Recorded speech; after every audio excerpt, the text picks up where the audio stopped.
trying little.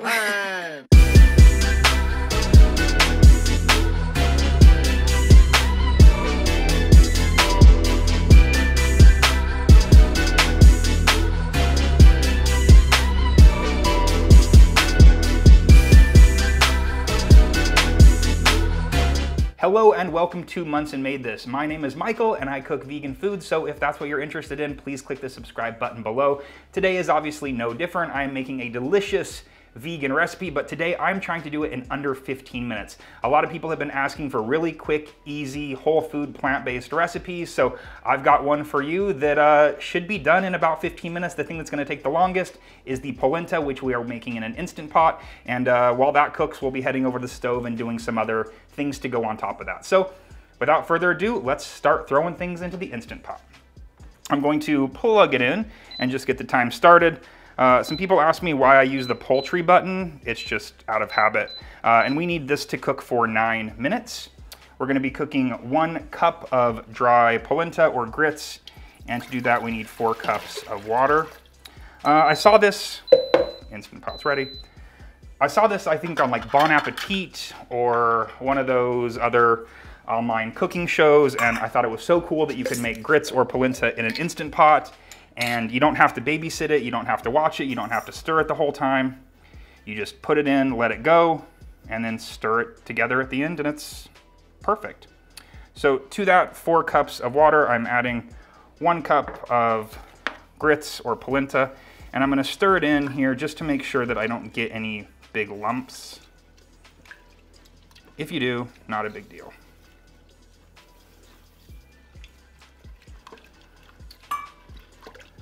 All right, and I wanna make these kind of like a cheesy grit, so I'm going to be adding some nutritional yeast to that, and I'm gonna add about 1/4 cup.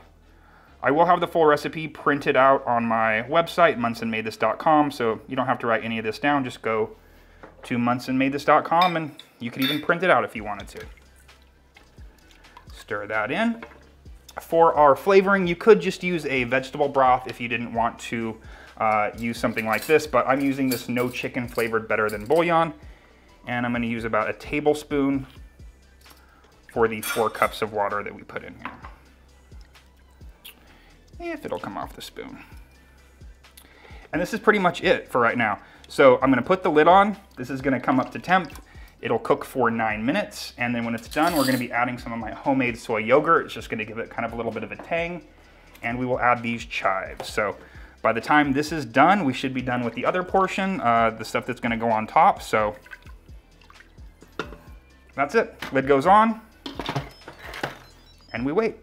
The grits or the cheesy polenta, whatever we wanna call them, are gonna be a nice, hearty, filling portion of this dish. But to top it off, we want something really nice and flavorful and quite actually full of texture because the grits are a little bit soft. So I have a few different things that I'm working with here to not only give us some nice protein and nutrition, but also boost up the flavor. So I have a bunch of mushrooms here, which I'm going to chop up in just a moment. But because we're trying to be conscientious of time, I'm actually gonna start sauteing some onions here. So I just have my pan on medium. I'm going to be adding a little bit of olive oil here. If you want to make this dish oil-free, just don't add the oil. That's up to you. And I already have these red onions kind of terribly chopped up, and I'm just going to put these in the pan to get them going while I prep the mushrooms. Now, I haven't yet decided if I want to go in the kale direction or the broccoli direction.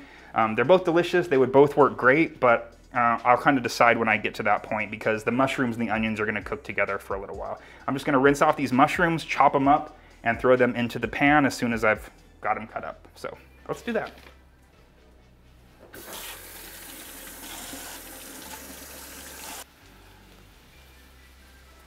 As I cut up the mushrooms, or as I remove the sort of very bottoms of the mushrooms, I'm going to be putting them in this container here. And I did a video quite a while ago. It's kind of a what I ate in a snow day video, but basically it's how to make your own homemade stock from the scraps. So I like adding the just very bottoms of the mushroom stems, oops, wrong one, to that. It just adds a nice hearty flavor to your homemade vegetable broth. So that's what's happening there. I also have a compost bin, which we'll see if I'm going to add anything to that. A lot of what I'm doing here can just kind of go into the scrap stock container, and It's just a pitcher that I keep in the freezer, and as soon as it gets full, then I make stock out of it. And that actually is made in the Instant Pot also. I will provide a link to that video below and up in the card link at the top. And to cut these, I'm just going to do thin slices. And these mushrooms are going to cook for quite a few minutes. They're going to develop flavor by caramelizing in the pan. That's going to be deglazed by a little bit of I have a no chicken bouillon little stock that I've made, as well as the lemon juice, and that's just going to pull the flavor up from these mushrooms, and it'll also create kind of a sauce. The beans we'll be adding pretty much towards the end, and that's just because we want them warmed through, and that's just going to make this dish even heartier and add a bunch of protein as well. The onions are smelling amazing. I haven't really turned them or anything. It's cool. I'm working just on a medium heat, and I'm working in a cast iron pan, stainless steel pan. And I do like the stainless steel for this kind of dish because you do get a little bit of sticking to the pan, which you can pull up later, and that's just going to help add to the flavor. Almost done here. This might be too many mushrooms. We'll see. Start piling them in. We'll be fine. We'll use all of them. And I might even crank up the heat a little bit just to help them cook. All right, so these are cool to do this. I'll check them in just a moment, flip them around. There should be some nice caramelization. Now it's time to decide what I want to do in terms of my greens. The kale seems kind of predictable, but I think that is where I want to go with it. So let's go ahead and use this. I also have some fresh cilantro, which I will be putting on at the end. So I'm just going to stem these. The stems are going to go into my stock container, and then we'll just roughly chop these up as well. And these will be thrown in once the mushrooms and the onions are cooked, right before the beans. To stem these, I'm just kind of folding the greens in half on the back side of the stem and ripping it off.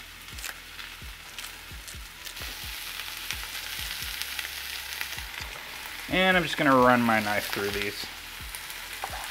Also, our Instant Pot has just come up to temperature, so that means we have 9 minutes left to cook this.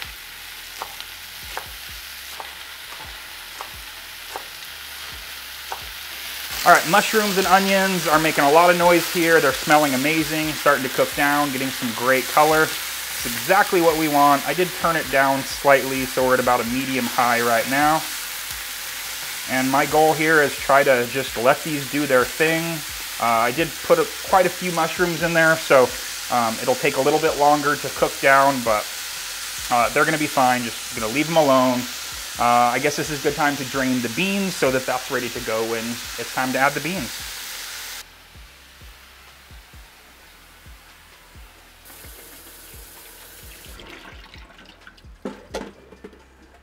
All right, so these beans are just gonna hang out, continue to drain. Hopefully I don't knock them over. Let's check the mushrooms. They are releasing a lot of liquid, but look at that beautiful color. I also have not salted these either. I'm gonna wait and salt these once I add the kale. But we are looking great, and looks like we have 6 minutes left on the Instant Pot.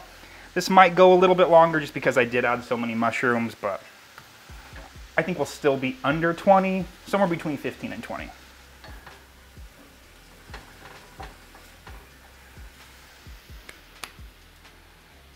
I feel like I need to straighten things up a little bit just to clear my mind. I feel like I move a lot faster and more efficiently if I'm in a clean space. So I'm pretty much done with the rest of this. This paper bag can go in my compost. If I hadn't ripped it, those paper bags are really good for making avocados ripe. You just put your avocados into a bag, leave it on the counter for a day or two, and they ripen up really well. This can go back in the freezer. I guess that's all about I can do right now.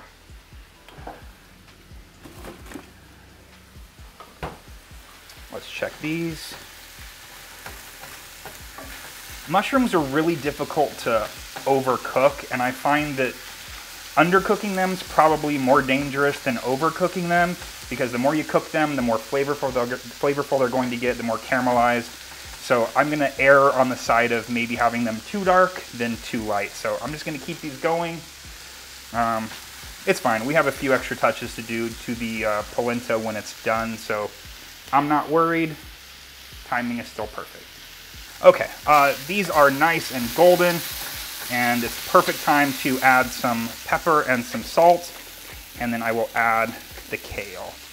It's up to you how much of these seasonings you want to add. Some people are trying to do lower salt, that's fine. Salt to your heart's content, literally. All right, so I'm gonna add the kale. Throw it on there. And I'm gonna add just a little bit of our broth here. Maybe just about a quarter cup. And then I'm gonna put a lid on just to help those wilt down and to cook a little bit. I have some chives here that I wanna chop up, so I'm gonna do that really quickly. And those are just gonna be one of the finishing touches that we add to the grits.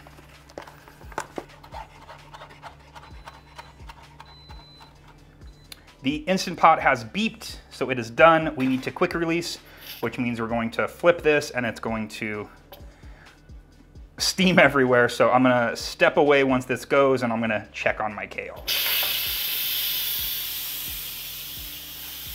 Let's see how the kale is doing here. Look at that beautiful, vibrant green color.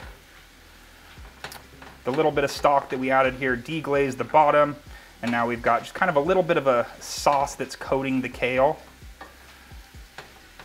Beautiful. So I'm gonna add the beans here in just a moment. I'm gonna let this hang out because, you know what, actually I got the beans ready. Let's just go ahead and add those. Beans go in. You could use any bean, you could use chickpeas. I like a lighter colored bean. I don't know if I would do necessarily a black bean in this. You could. Just for steaming purposes, I'm gonna add a little bit more of that broth. And to get everything warmed through, I'm just gonna put the lid back on while I attend to the grits. Over here. Steam is released. Let's pop it off here. So you're gonna see that it is quite liquid on top. Not sure how this is showing on camera, but once you start stirring it, you'll see it all come together. You need to kind of scrape the bottom. Sometimes there's gonna be a little bit stuck to the bottom, that's fine. Might be a few little lumps in there. Don't worry about it. And as you stir and as this kind of releases a lot more steam, it'll thicken up. If you find that it's still really, really liquidy, you can always plug it back in, put on the saute function, and then that will help to reduce it a little bit. But I find that if it just sits for a minute, it gets to a perfect consistency. All right, I mentioned the yogurt earlier, so I'm gonna add probably just about a half cup of this soy yogurt, which I will also have linked. This just adds a nice tang. We're going for a cheesy grit. Just helps it make it a little bit creamier, and again, just like a nice brightness to it. I also chopped up those chives, so let's add those. Perfect.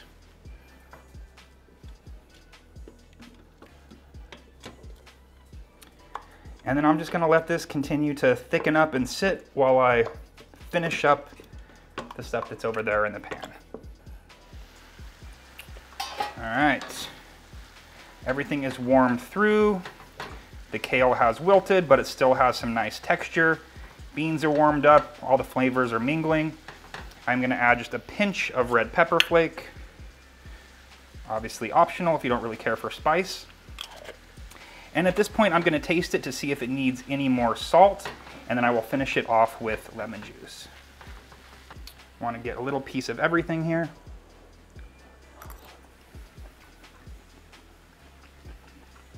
For my taste, you could use a little more salt, so I'm just gonna add a pinch of that. But otherwise, everything is cooked perfectly. And then before I stir that in, I'm gonna go ahead and add my lemon. And I'm just gonna add juice of a lemon here, but I think that would be a nice thing to serve with maybe a lemon wedge. You could add your own at the end.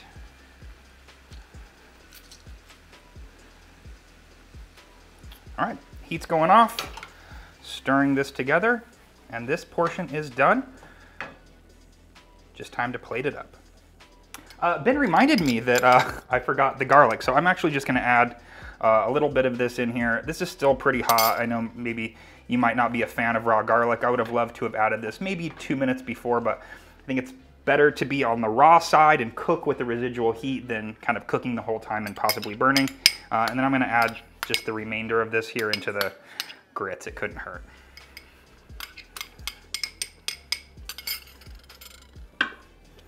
Also, I did turn it on for just a moment. It wasn't thickening to my liking. This may happen to you. Last time I made it, I didn't need to do this. So I just put it on the saute. It's gonna go for another minute maybe, and it'll reduce down perfectly. Last thing I wanna do is add just a little bit of cilantro to the top. If you don't like cilantro, you could use parsley. You could even just add a bit more of the chives. I just think a nice fresh herb is really great to go on top of this. You got a lot of freshness in the dish already, but this just helps to brighten things up along with the lemon. So when I plate it, I'll just sprinkle that on top. All right, let's go ahead and dish some of this up. I have this kind of awkward ladle here. I admittedly got a few more lumps than I would have liked to in this, but I feel like sometimes every batch is different. But just gonna ladle a few spoonfuls here. Some people like theirs a little bit thicker, some a little bit thinner. I kind of like mine just like on a nice creamy thin side like this, so that it does kind of, when you put it onto a plate, it does spool out a little bit. Is that the right word, spool out? Anyway, let's go ahead and top it with this delicious kale, mushroom, and white bean mixture. And if you have any residual kind of broth, make sure to spoon that on top as well. It'll kind of sink in, kind of sit on top. Smells so good. And then I'm just gonna sprinkle it with a little bit of cilantro. And again, if you wanted to serve it with a little bit of lemon juice or add another squeeze of lemon juice on at the end as well, you could. I do think I want some black pepper though. And that is it. We have this delicious, quick, easy, 15-minute meal with instant pot polenta, topped with kale, mushrooms, and white beans. So I'm ready to dig in.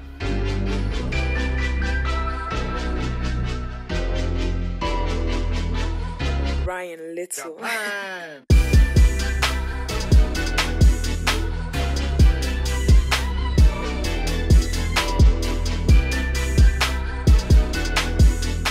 Let's give this delicious dish a taste. Make sure I get a little bit of everything. The beans, the mushrooms, the kale. Man, I love this dish. I kind of came up with this as I was just kind of like the last pasta dish with the rigatoni, the green curry, rigatoni bolognese. I don't know why I'm so scatterbrained thinking about it now, but it was something I threw together kind of as I was really hungry, trying to get some food in me fast, and I kind of threw this together one time and fell in love with it, and I've been making it probably once every 2 weeks or so ever since. So you definitely need to give this a try. Thank you for watching this video.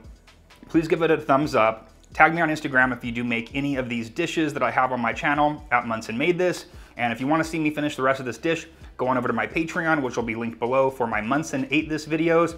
I've got about 22, 23 up there right now, so check those out if you want to help support my channel. So thank you very much for watching. I really appreciate it. And I will see you next time with a brand new recipe video that'll probably be just as quick, easy, and delicious as this one. So have a great week.